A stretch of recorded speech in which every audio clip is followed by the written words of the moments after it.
नमस्कार. आकाश मराठी न्यूज मध्ये आपल्या सर्वांचं स्वागत आहे. चंद्रपुरात ओबीसी नेते लक्ष्मण हाके, नवनाथ वाघमारे यांच्या व्याख्यानाचे आयोजन ओबीसी सेवा संघाच्या वतीने करण्यात आलेले. या कार्यक्रमात लक्ष्मण हाके यांनी महाराष्ट्रातील नेत्यांचं ओबीसी प्रश्नांवर मौन असल्याची भावना व्यक्त केली. राहुल गांधी जातनिहाय जनगणना मागतात आणि त्यांचे महाराष्ट्रातील वतनदार मात्र जरांगेंना पाठिंबा देतात, असा घणाघात हाकेंनी केला. राज्यातील वकील, साहित्यिक ओबीसी मुद्द्यावर बोलत नाहीत, तर शरद पवार यांनी निवडणूक जिंकण्याचे व्याकरण आत्मसात केलंय, पण त्यांनी कधी ओबीसींचं अंतकरण समजून घेतलं नाही. अन्यथा शरद पवार पंतप्रधान झाले असते, असंही हाके म्हणाले. एकनाथराव नावाच्या मुख्यमंत्र्यांना काढला, मग आमच्या एखाद्या दलित बांधवानं जर ब्राह्मणाच्या, मारवाड्याच्या एखाद्या मुलाबरोबर इंटरनॅशनल केला असेल तर मग ते एससीचं आरक्षण, एसटीचं आरक्षण त्या नागरिकाला द्यायचं का? द्यायचं का?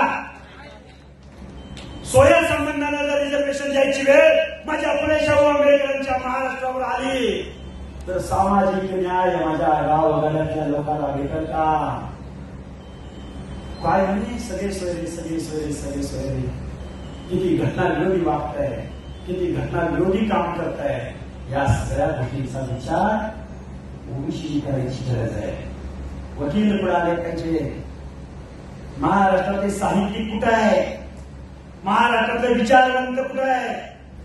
शरदचंद्रजी पवार कुठे आहे?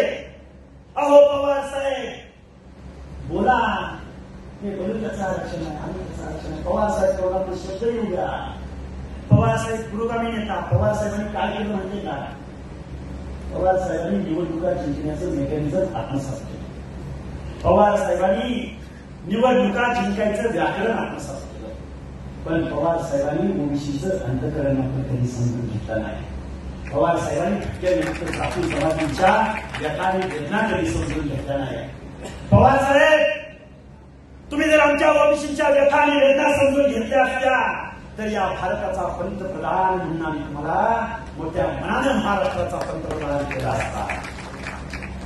पण तुम्ही काय करायला लागला की जरांगे नावाच्या माणसाच्या तोंडून बलुद्याचं, आलुद्याचं, भटक्याचं, कुडमुड्याचं, जोशाचं, पारद्याचं, मेळपाळाचं आमच्या रांगेत बसून आम्हाला हेच आरक्षण द्या, आम्हाला हेच आरक्षण द्या.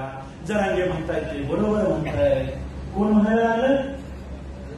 शरदचंद्रजी पवार म्हणायला लागले. मग तो कल्याणराव काळे असू द्या खासदार, नाही तर भोंगरे असू द्या, नाही तर बाप्पा सावंत, काय ते सोनवणे असू द्या. काय राव, काय नमुने. आणि आरक्षण आमचं वरवडून खाल्लं. आमचं 70 वर्ष झालं खात्यात, आमच्या वाटोळं झालं.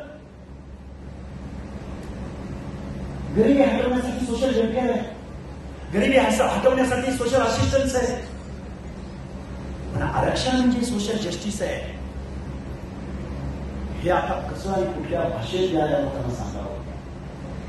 संविधान सांगतं सामाजिक न्याय सहज समता. बाबांनो, खूप काही गोष्टी बोलता येण्यासारख्या, खूप काही गोष्टी मांडता येण्यासारख्या आहेत. हे जनांवर उभं राहिलं पाहिजे.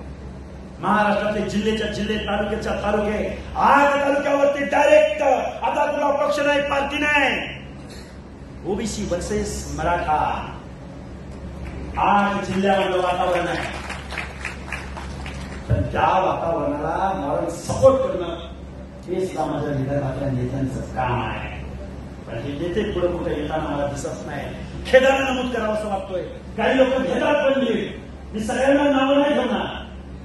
राहुलजी गांधींना आमचं सांगणं आहे, तुम्ही म्हणता जातनिहाय जनगणना झाली पाहिजे, तुम्ही म्हणता ओबीसीना सामाजिक न्याय भेटला पाहिजे. राहुलजी तुमचं आभार, पण तुमच्याच महाराष्ट्रामध्ये वतनदार, मग ते थोरात असो की चव्हाण असो, ते मात्र जरांगेला पाठिंबा देतात. या प्रश्नाचं उत्तर आम्हाला राहुल गांधींनी सुद्धा दिलं पाहिजे. नंतर हा वनवा आता भाजप म्हणतं ओबीसी म्हणजे आमचा डीएनए. डीएनए तुमचा असेल तर तुम्ही कधी पुढे येणार आहे? कधी म्हणा जाऊ दे, आमची बाजू नका घेऊ, पण घटनेची तर बाजू घ्या, सोशल जस्टिसची बाजू घ्या, ओबीसीची बाजू घ्या. कोणीही पुढे यायला अशाच नवनवीन बातम्या पाहण्यासाठी आमच्या आकाशम मराठी या न्यूज चॅनलला सबस्क्राईब करा. बातमी आवडल्यास बातमीला लाईक आणि शेअरही करा.